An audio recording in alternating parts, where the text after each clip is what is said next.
उनके लिए अपशब्दों का प्रयोग करते हुए कि वो रंडी की कौन होती है। मानसिकता, घटिया मानसिकता का उन्होंने क्या करा, बाबा साहब की जो फोटो थी बार रूम में जो लगी हुई थी उसे तोड़ा गया और उस पर पैर रखा गया।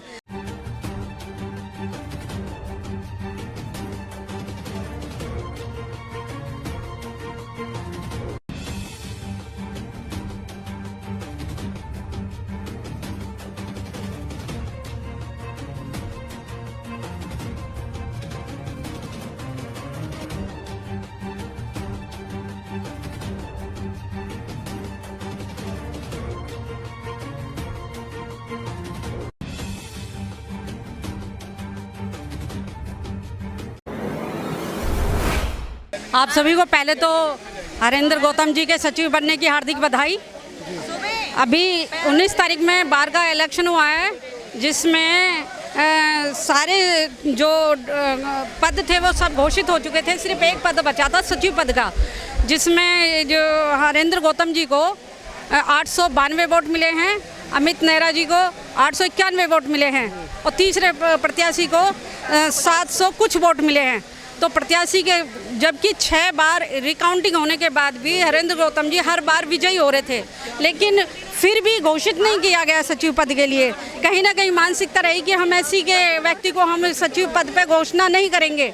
विपक्षी पार्टी से मेरी अभी चर्चा हुई है, उनका कहना है कि 553 वोट थी, 553 वोट अध्यक्ष पद के साथ महासचिव पद की एक पिनअप वोट थी, दोनों की 553 वोट पड़ी हैं महासचिव को भी और अध्यक्ष को भी। लेकिन 2 वोट हैं जो इंडिविजुअल हैं, जो स्टेपल नहीं है, वो अलग से हैं। मतलब 53 के बाद 54, 55 2 वोटें अलग से पड़ी हैं। वो वोटें किसकी हैं? उन्हीं में हरिंदर जी का नाम है, उसी को लेकर घपला है। सुनिए, जो वहाँ पे चुनाव समिति घोषित की गई थी, जो चुनाव करा रही थी, ये जिम्मेदारी उनकी होती है कि ये जिम्मेदारी उनकी थी कि ये वोट एक्स्ट्रा हुई तो हुई कैसे? क्योंकि सबके साइन होते हैं, सबकी मोहर लगती है। ऐसी नहीं है कि बिना किसी के एनवायरमेंट नंबर के चेक किए या CPO नंबर चेक किए बिना ही वोट डल जाएगी। ऐसा जो है, अगर हुई है तो ये जिम्मेदारी हमारी नहीं है। ये जिम्मेदारी जो चुनाव समिति थी उनकी जिम्मेदारी है कि ये वोट फर्जी पड़ी तो पड़ी कैसे। ठीक है, रिकाउंटिंग के बाद भी अगर हरेंद्र गौतम जी हर बार जीत रहे हैं तो इसका मतलब ये हमने तो सीट नहीं बढ़ा दी, हमने तो वोट नहीं बढ़ा दिए, तो फिर हमारी वोट पर जीतने के बाद भी हमें घोषित क्यों नहीं किया जा रहा? दूसरी बात ये कि एक फर्जी कल प्रस्ताव पेश कर दिया गया कि तीनों सचिवों की सहमति से दोबारा से चुनाव किया जाएगा, लेकिन बाद में पता चला उसका भी खुलासा हुआ कि वो भी फर्जी निकला प्रस्ताव। आज जो मृदुला त्यागी जो थी, जो अध्यक्ष की भूमिका में थी, उन्होंने कहा कि मेरे हस्ताक्षर ही नहीं है, मैं तो इस पक्ष में हूँ हरेंद्र गौतम जी को विजयी घोषित किया जाए। उनका तो कार्यकाल समाप्त हो चुका है, वो इस समय कुर्सी पर नहीं है। नहीं, अभी तक तो उन्हीं का था। जब तक हमारी नई कमेटी जो है अपने पद पे नहीं आ जाती, जब तक उन्हीं का कार्यभार रहेगा, तो तब तक जो है, जब तक ये पूरी समिति अपनी ओथ नहीं ले लेती, जब तक जिम्मेदारी उन्हीं की बनती है। तो इसलिए उन्होंने ये घोषणा करी। अब बाद में जब उन्होंने अपना लेटर पर्सनल जारी किया, तब जाके इस बात का खुलासा हुआ है और आज हरेंद्र गौतम जी को विजयी घोषित करते हुए उन्हें पद पे कार्यभार संभालने के लिए दिया गया है। लेकिन फिर भी कुछ लोगों की सोच, जो विपक्षी जो थे, उनका जो एक रवैया रहा मानसिकता, घटिया मानसिकता का, उन्होंने क्या करा, बाबा साहब की जो फोटो थी बार रूम में जो लगी हुई थी उसे तोड़ा गया और उस पर पैर रखा गया। कलम अपने हाथ में रखते, कानून की लड़ाई लड़ना जानते। FIR हो चुकी है और उस पर कार्रवाई चल रही है।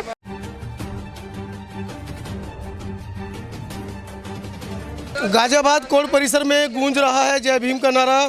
वजह है सचिव पद पर एडवोकेट हरेंद्र गौतम की जीत। लेकिन उस जीत को साबित करने के लिए तमाम बहुजन समाज यहाँ संघर्ष कर रहा है। हरिंदर जी, क्या पूरा मामला है? वोटिंग में आप जीत गए हैं, पर वोटिंग डिक्लेयर क्यों नहीं की जा रही है? 19 तारीख के मतदान में जी, मुझे सर्व समाज के लोगों द्वारा वोट देकर मुझे चुना गया है।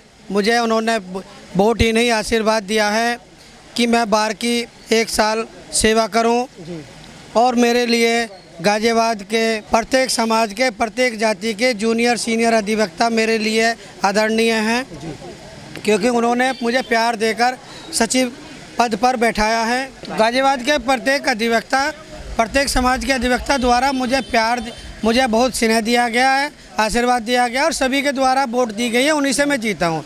और मैं उसका धन्यवाद देता हूँ प्रत्येक समाज के प्रत्येक अधिवक्ता, क्योंकि मैं यहाँ पे केवल किसी समाज का सचिव नहीं हूँ, मैं पूरे अधिवक्ता समाज का सचिव हूँ। मैं हर बिरादरी के हर अधिवक्ता का सचिव हूँ, क्योंकि मुझे किसी ने मेरी जाति देखकर वोट नहीं दिया है, मेरे काम देखकर और मुझसे एक उम्मीद बनाकर वोट दिया है। रही अब इसके जो चुनाव, हम जो धरने पर बैठे हैं, सभी समाज ने मुझे वोट दिया है और मुझे जिताया है, लेकिन कुछ संकीर्ण मानसिकता के हर समाज में 2-4 लोग होते हैं, उन्होंने मेरा जो है परिणाम तो घोषित हो गया, मुझे विजयी घोषित नहीं होने दिया गया है।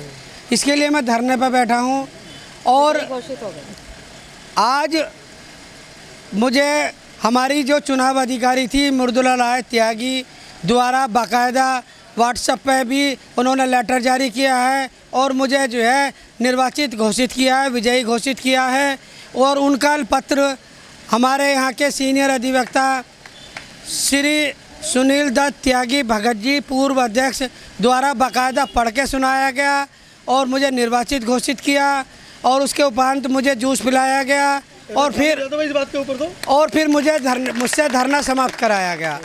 इसके उपरांत फिर मैंने हमारे भारत के पूर्व प्रधानमंत्री स्वर्गीय श्री चौधरी चरण सिंह जी की माला पहराकर उसके बाद में फिर मैंने अपने माला लोगों से पहरी, क्योंकि मेरे लिए हर समाज के महापुरुष आदरणीय हैं और हर समाज के सीनियर आदरणीय हैं। वकील साहब, आपने चुनाव से पहले जो अपना वक्तव्य समता आवाज़ टीवी को दिया था, उसमें आपने कुछ मुद्दे उठाए थे कि मैं हर समाज के जो वकील हैं, जो नए वकील आ रहे हैं, उनके लिए रूम नहीं है, उनकी व्यवस्था नहीं है। सफाई को लेकर आपने बयान दिया था। आपने कुछ जो कोर्ट रूम के अंदर जो अव्यवस्था है उसको इलेक्ट्रॉनिक करने के ऊपर भी बयान दिया था। तो इसमें तो कोई गलत चीज़ नहीं थी। ये तो विकास के लिए जो मेरे विकास के मुद्दे हैं, मैंने जो अभी पीछे बोला है वो आज का घटनाक्रम है वो बोल रहा था। लेकिन जो मेरे चुनावी एजेंडे हैं उन एजेंडों को अधिकांश एजेंडों पर मैं पहले से काम कर चुका हूं। जैसे बिजली है, यहाँ पर पानी की व्यवस्था कराना है, सफाई की व्यवस्था कराना है, महिलाओं के टॉयलेट की व्यवस्था कराना है, या न्यायालयों में सरकारी कर्मचारी नियुक्त कराने के संबंध में है, या नई बिल्डिंग परिवार न्यायालय में एक लिफ्ट की व्यवस्था कराना है, और भी अधिवक्ताओं के लिए चैम्बर्स की व्यवस्था कराना है, ई लाइब्रेरी की व्यवस्था कराना है। उन एजेंडों पर मैं पहले से कार्यरत हूँ। अब मैं सचिव बन गया हूँ और 3000 अधिवक्ताओं का मैं प्रतिनिधित्व कर रहा हूँ। अब मुझे उस पद को और जिम्मेदारी के साथ में निभाना है और मेरा पुरजोर कोशिश है कि जैसे ही मैं अब इस अपनी कार्यकारिणी के साथ मिलकर और अधिवक्ताओं के चैम्बर दिलाने के लिए, अधिवक्ताओं के लिए मेडिकल सुविधा दिलाने के लिए, जूनियर अधिवक्ताओं को एक अच्छी लाइब्रेरी दिलाने के लिए, महिला अधिवक्ताओं को शौचालय और उनके लिए जो बेहतर सुविधा, वो सब मेरे एजेंडे में है और मैं उन पर काम कर रहा हूँ और सभी को जल्दी ही वो होते नज़र आएंगे। चलिए, कल तक कुछ रोष था, आज कुछ जोश है कि हरिंदर जी सचिव बन गए। कुछ और साथियों से चर्चा कर लेते हैं। ये बड़ा संघर्ष करना पड़ा आपको अपना हक जताने में। हाँ, विजयी तो हम थे, लेकिन बस थोड़ी जो ये कन्फ्यूज़न दूसरा पक्ष क्रिएट कर रहा था, उसको हमारी कार्यकारी अध्यक्ष मृदुला राय त्यागी ने ये डिक्लेयर घोषित किया है बिल्कुल लीगली तरीके से कि हरिंदर गौतम पहले भी विजयी थे और आज भी जो उनकी वोटें ज़्यादा थी उनको मानते हुए उनको विजयी घोषित किया जाता है। तो सचिव तो ये घोषित कर दिया है मैम ने, लेकिन फिर भी कुछ लोगों को ये हजम नहीं हो रही थी। वो आ गए ऊपर हमारे बार रूम में और उन्होंने आके मारपीट करी है। मारपीट के साथ साथ उन्होंने हमारी जो कार्यकारी अध्यक्ष महोदया हैं उनके लिए अपशब्दों का प्रयोग करते हुए कि वो रंडी की कौन होती है, इस तरह की भाषाओं का महिलाओं के लिए अभद्र भाषा का प्रयोग किया गया। दूसरी बात, हमारे संविधान निर्माता बाबा साहब की जो तस्वीर थी उसको लेके उन्होंने फाड़ा और उनके लिए अभद्र भाषा का प्रयोग किया, उल्टी सीधी गाली गलौज की और हम सभी हरिंदर भाई पे जानलेवा हमला किया गया। हम लोगों का, इवन मेरा भी हाथ पकड़ के उन लोगों ने मुझे वीडियो बनाने से रोका। हाँ, और 10 तरीके की धक्का मुक्की की मेरे साथ भी। मतलब ये था कि यदि और लोग नहीं आते तो ये जान से मारने में हमें कोई कमी नहीं छोड़ते। इनका ध्येय ये था कि किसी तरह से माहौल को ख़राब करके इस पद को हासिल, ये गैर तरीके से नहीं हो सकता। हमारा भाई हरेंद्र भाई सचिव बन गया है, सभी वर्गों ने, सभी मेरे वकील अधिवक्ता भाइयों ने, सभी ने सहयोग दिया है उसमें, उनके अधिवक्ता सचिव बनने में। उनका मैं हार्दिक आभार करती हूँ, उनको मैं अपना बहुत नमन करती हूँ उनको मैं। लेकिन उनके दिए मत की ये लोग बेइज्जती कर रहे हैं, ये लोग उस मत का अपमान कर रहे हैं, इनको अपनी गुंडागर्दी दिखा के। कुछ लोग कह रहे थे कि असला इतना है हमारे पास कि एक एक को भून के रख देंगे। भैया खड़े हैं सामने, हमारे हाथ में कलम है, हम जो करेंगे हम बाबा साहब अम्बेडकर जी के संविधान में दिए गए अधिकारों के तहत करेंगे। तुम गुंडागर्दी दिखा लो, तुम हमें मार दो, तुम हमें जो भी करो, तुम्हारे पास तानाशाही है, तुम्हारे पास एक जिसे कहते हैं भाई मुठमर्दी है, गुंडागर्दी है, तुम उसका यूज़ करो। हम ऐसा कुछ नहीं करने वाले हैं। गाजियाबाद के लोगों को बता दूं, मैं कानून के घर गाजियाबाद कानून कोर्ट में खड़ा हूं, और जिस कानून को लिखा डॉक्टर अम्बेडकर ने, बाबा साहब भीमराव अम्बेडकर जी ने, जब वो गाजियाबाद पहली बार आए थे तो कलावती जी के घर पर आए थे। उन्हीं कलावती जी के परिवार की सदस्य हैं, जो पुत्रवधू हैं, जो खड़ी हैं, और मैं अपने आप को इतना धन्य समझ रहा हूँ कि जिनके घर बाबा साहब आए थे वो उस परिवार की सदस्य मेरे साथ खड़ी हैं।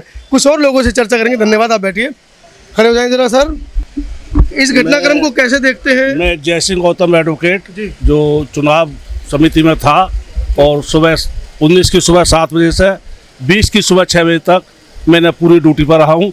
सारा चुनाव मेरी देखरेख में हुआ है, अच्छा चुनाव हुआ बिना उसके। और रात को 2 बजे हमारा बार एसोसिएशन गाजियाबाद का सचिव हरेंद्र गौतम 12 वोटों से जीत गए थे, लेकिन कुछ मनवादी लोग पचा नहीं पाए हरेंद्र गौतम की कुछ वोटें, ये संजय त्यागी डबाना ने और त्यागी के लिए 3 वोटें छिपा दी। कुल मिलाकर जो चुनाव 2 बजे घोषित होना था हरेंद्र गौतम को, वो सुबह से अब तक भी अब घोषित हुआ है विधिवत रूप से। हरेंद्र गौतम हमारा सचिव है। उसी दिन 20 की सुबह 2 बजे ये घोषित होना था।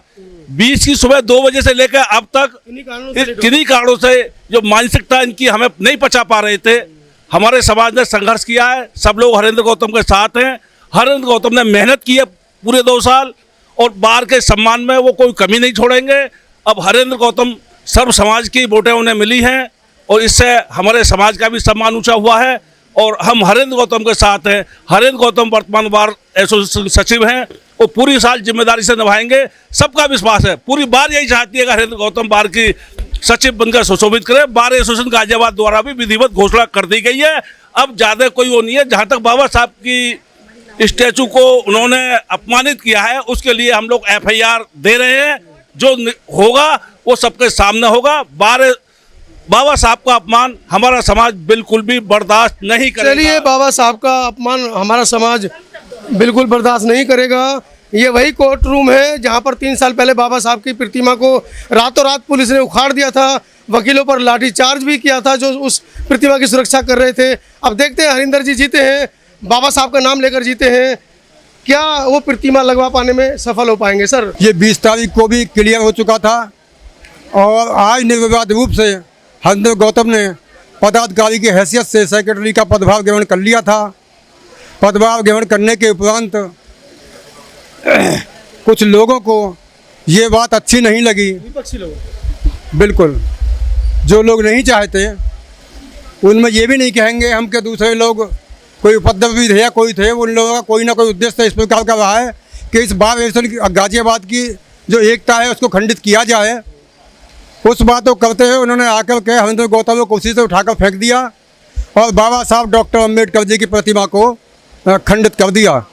आज बार एसोसिएशन गाजियाबाद के प्रत्येक समाज के सदस्य यहाँ पर मौजूद हैं कि जो ज्ञान के बिल्कुल ज्ञाता थे, बाबा साहब डॉक्टर अम्बेडकर प्रथम लॉ मिनिस्टर रहे हैं, उनकी प्रतिमा का अपमान किया गया है, तो प्रत्येक कानून के व्यक्ति का अपमान किया गया है। उसी बात को लेकर हम प्रशासन से ये मांग किए हुए हैं कि जब तक बाबा साहब डॉक्टर अम्बेडकर की प्रतिमा को फेंकने वाले तथा हमारे साथ अभद्र व्यवहार करने वाले जो सेक्रेटरी के प्रत्याशी हैं उनके विरुद्ध कार्रवाई नहीं होगी, तब तक हम धरने से नहीं हटेंगे। हरेंद्र जी, अभी जो घटनाक्रम हुआ है, महिलाओं के द्वारा जो कुछ कृत्य किया गया है, उस पर आपको क्या कहना है? देखिए, क्योंकि प्रतिद्वंदी मेरा जो दूसरे नंबर पे था जाट समाज से अमित नेहरा थे, मेरा उनसे और उनके प्रत्येक समाज के प्रत्येक सीनियर अधिवक्ता का मैं सम्मान करता हूं, और ना मैं पहले कोई द्वेष रखता था ना मैं आज द्वेष रखता हूं। इस घटनाक्रम के उपरांत भी मैं उनका सम्मान करता हूं।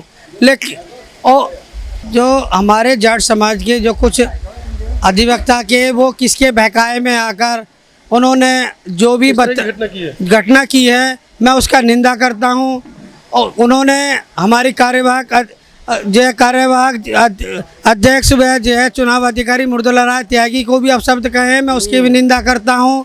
और मैं यहाँ पे अधिवक्ताओं की सेवा के लिए आया हूं, मैं किसी के मान सम्मान गिराने के लिए नहीं आया, मैं सबकी मान सम्मान उठाने के लिए आया हूं। ये कचहरी में जो आज ये विवाद हुआ है मैं इसकी निंदा करता हूं। उन्होंने अपनी नासमझी में किया है जो भी किया है, उसके मैं तो ये चाहूँगा कि वो उन्हें उनके समाज के सीनियर बाबा साहब की प्रतिमा को क्षतिग्रस्त किया गया, ये नासमझी तो नहीं हो सकती, पूर्व प्लानिंग तो हो सकती है। नासमझी ही है कि पढ़ा लिखा है, उन्हें पता है, लेकिन मैं नासमझी ही कहूँगा। उनके द्वारा जो नासमझी की गई है, उनके सीनियर अधिवक्ता आकर इसका जो है अपने जो जूनियर अधिवक्ता को जो समझाएं और आगे ऐसा ना करने की हिदायत दें, ताकि समाज में अधिवक्ता समाज में एकता और सामंजस्य और शांति कायम रहे, और हमें सब मिलकर हमेशा जीवन भर साथ रहना है, और हमें एक साथ एक दूसरे के साथ जीवन जीना है और कार्य करना है। आनंद, क्या पूरा मामला था, जरा बताएं हमारे दर्शकों को। साथियों, मैं एडवोकेट आनंद सिंह चंद्रेश। मामला इतना सा है कि 19/7 को बार एसोसिएशन का चुनाव था। चुनाव हुआ, चुनाव की काउंटिंग हुई, काउंटिंग में बाकी सब पदों पे कोई विवाद नहीं किया गया, हर बार की तरह जो होता वो होता रहा। हमारे 2553 वोट सारे पदों पर पड़े जो आधिकारिक रूप से चुनाव समिति वगैरह ने घोषित किया था।